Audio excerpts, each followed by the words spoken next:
Hello and welcome to Community Readers at Your Library. Tonight we have two very special guests who are going to read us a bedtime story. Hi, I'm Andrew James. And I'm Juli-Anne James. And we're the co-founders of Streams Community Hub, a creative arts camp for youth in Shelburne. We love our library because of the amazing, rich heritage and the incredible resources that it is for our community and for our youth. And tonight we're reading one of our favorite books, You Are Special by Max Lucado. The Wemmicks were small wooden people. All of the wooden people were carved by the woodworker named Eli. His workshop sat on a hill overlooking their village. Each Wemmick was different. Some had big noses, others had large eyes, some were tall, others were short. Some wore hats, others wore coats. But all were made by the same carver, and all lived in the village.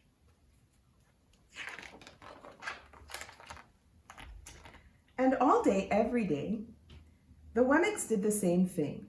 They gave each other stickers. Each Wemmick had a box of golden star stickers and a box of great dot stickers. Up and down the streets all over the city, people spent their days sticking stars or dots on one another. The pretty ones, those with smooth wood and fine paint, always got stars. But if the wood was rough or the paint chipped, the Wemmicks gave dots. The talented ones got stars too. Some could lift big sticks high above their heads. Others jumped over tall boxes. Still, others knew big words and could sing pretty songs. Everyone gave them stars. Some Wemmicks had stars all over them. Every time they got a star, it made them feel so good. It made them want to do something else and get another star. Others, though, could do little. They got dots. Punchinello was one of those. He tried to jump high like the others, but he always fell. And when he fell, the others would gather around and give him dots. Sometimes when he fell, his wood got scratched, so the people would give him more dots. Then, when he would try to explain why he fell, he would say something silly, and the Wemmicks would give him more dots. After a while, he had so many dots that he didn't want to go outside. He was afraid he would do something dumb, such as forget his hat or step in the water, and then people would give him another dot.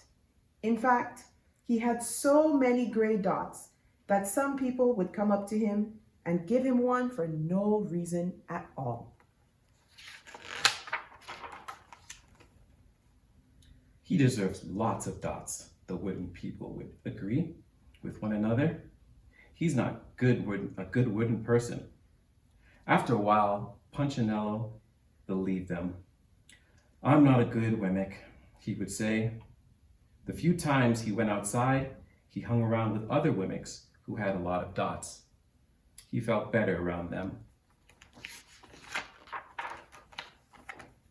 One day, he met a Wemmick who was unlike any he'd ever met. She had no dots or stars. She was just wooden. Her name was Lucia. It wasn't that people didn't try to give her stickers. It's just that the stickers didn't stick. Some of the Wemmicks admired Lucia for having no dots, so they would run up and give her a star, but it would fall off. Others would look down on her for having no stars, so they would give her a dot, but it wouldn't stay either.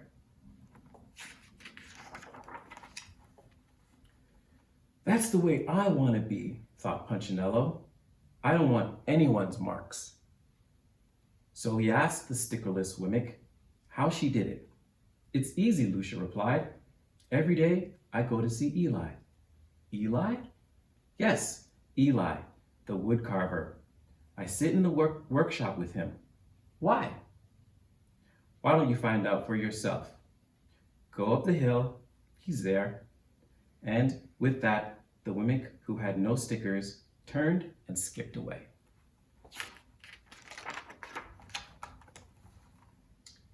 But will he want to see me? Punchinello cried out. Lucia didn't hear. So Punchinello went home.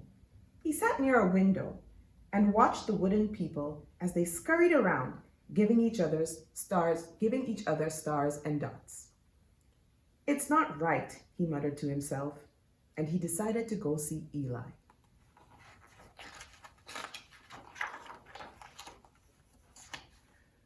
He walked up the narrow path to the top of the hill and stepped into the big shop. His wooden eyes widened at the size of everything. The stool was as tall as he was. He had to stretch on his tippy toes to see the top of the wood workbench. A hammer was as long as his arm. Punchinello swallowed hard.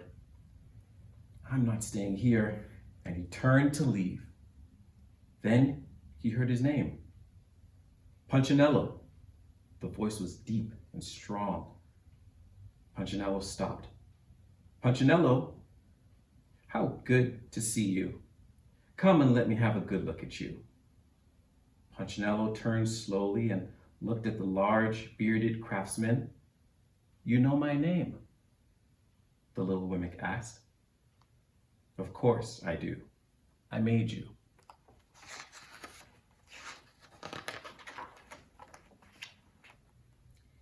Eli stooped down and picked him up and set him on the bench. The maker spoke thoughtfully as he looked at the gray dots. Looks like you've been given some bad marks.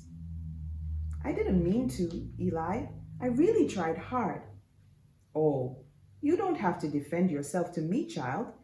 I don't care what the other Wemmicks think. You don't? No, and you shouldn't either. Who are they to give you stars or dots? They're Wemmicks, just like you. What they think doesn't matter, Punchinello. All that matters is what I think, and I think you are pretty special.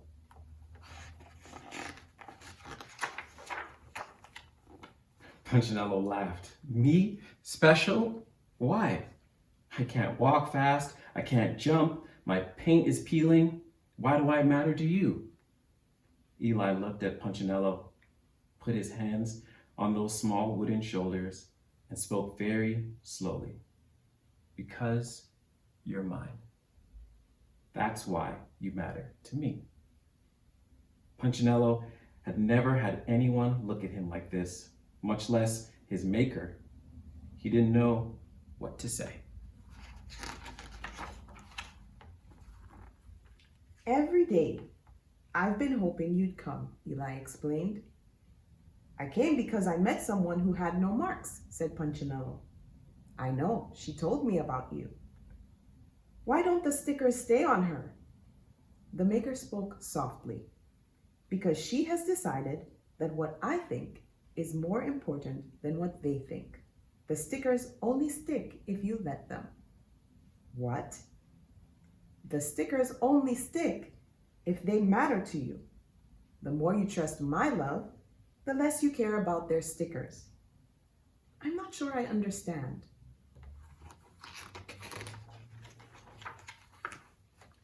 Eli smiled.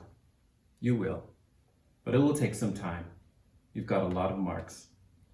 For now, just come and see me every day and let me remind you how much I care. Eli lifted Punchinello off the bench and set him on the ground. Remember, Eli said as the Wemmick walked out the door, you are special because I made you and I don't make mistakes. Punchinello didn't stop, but in his heart, he thought, I think he really means it. And when he did, a dot fell to the ground. And that's our story. We want to thank you guys for participating in another one of our virtual programs. If you enjoyed this video, please like and subscribe to our YouTube channel.